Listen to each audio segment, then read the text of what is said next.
10 n64 games I played as a kid. Number 10.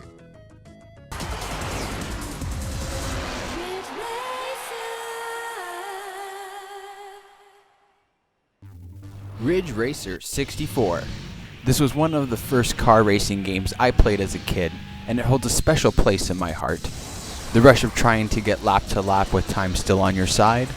The most memorable thing about the game for me was when my older brother heard about the Easter egg, where right at the start, turn around and drive into the brick wall on one of the tracks until you pass through it. This would switch the track backwards, or a mirror version. Winning this race would unlock the caddy car, a tiny car with no handling, but boy did this thing fly when it got top speed. Number 9. That's right, the brutal battle of tanks. Battle tanks. The story goes like this. In 2001, a virus has killed 99% of the female population on Earth. Various countries fight over... Okay. I've never actually played the game for the story. I was all in it for the action. Over at my friend's house, booted up the game. 4 game modes. Really 3, who wants to play family mode. Different teams with their own set of tanks to use and starting items. The game always ensured mayhem between me and my buddies.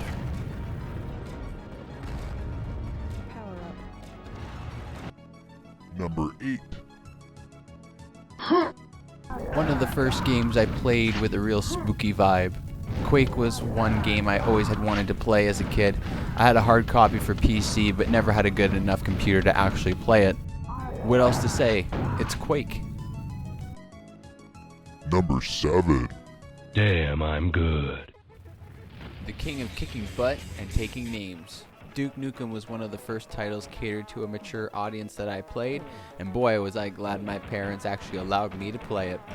I have sunk so many hours into this game on the first few levels alone, as I did not get a memory card until a full year later when I bought War Gods packed with the memory card that was on sale at Walmart. So when the campaign got too repetitive, my siblings and I were duking it out in deathmatch. Tripwires, teleport squishing, shrink ray fights, and a plasma gun at full charge. Ooh, I needed that.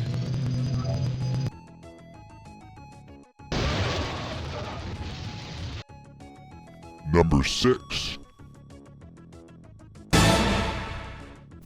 Tony Hawk Pro Skater 2, the skating games of skating games. This game got me so hyped out as a kid that I begged my mom for a skateboard.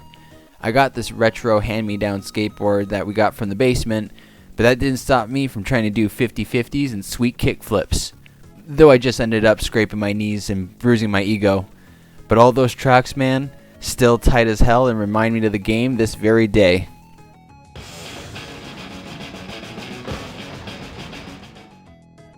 Number 5. Conkers Bad Fur Day.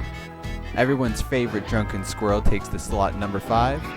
Conkers Bad Fur Day is a platformer with a great story filled with witty banter and just an all-out raunchy attitude, and also a boss made of poo. With references to pop culture and movies, in the story and multiplayer modes, this game will have you slicing toy teddies with samurai swords. Conker, I salute you. Number 4.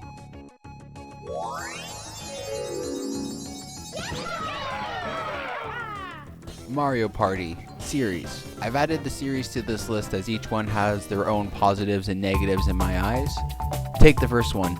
Even though it's got the least amount of mini games and most basic boards, it has a shop where you could spend your coins to buy unlocks, which you can then access at the settings hut, which by the way had a slappin' remix of the Mario theme. Good evening. The entire series caused more damage to my friendships than Monopoly, and I wouldn't want it any other way. Number 3.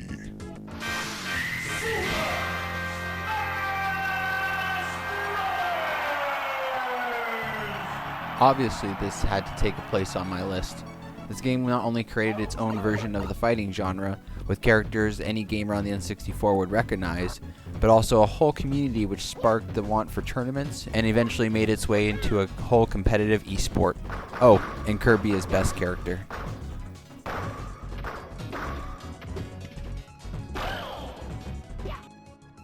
Number 2.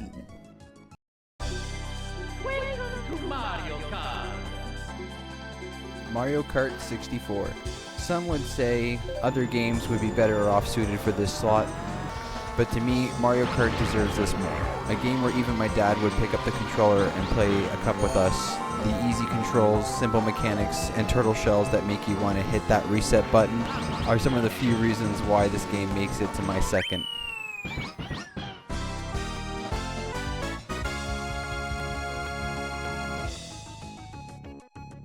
Number 1.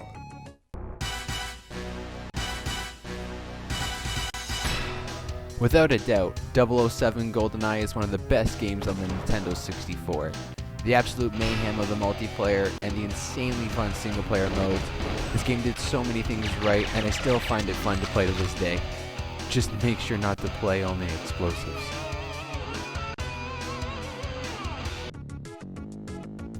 Hey everyone, thanks for watching my top 10 video, and I hope some of these games were also one of your favorites.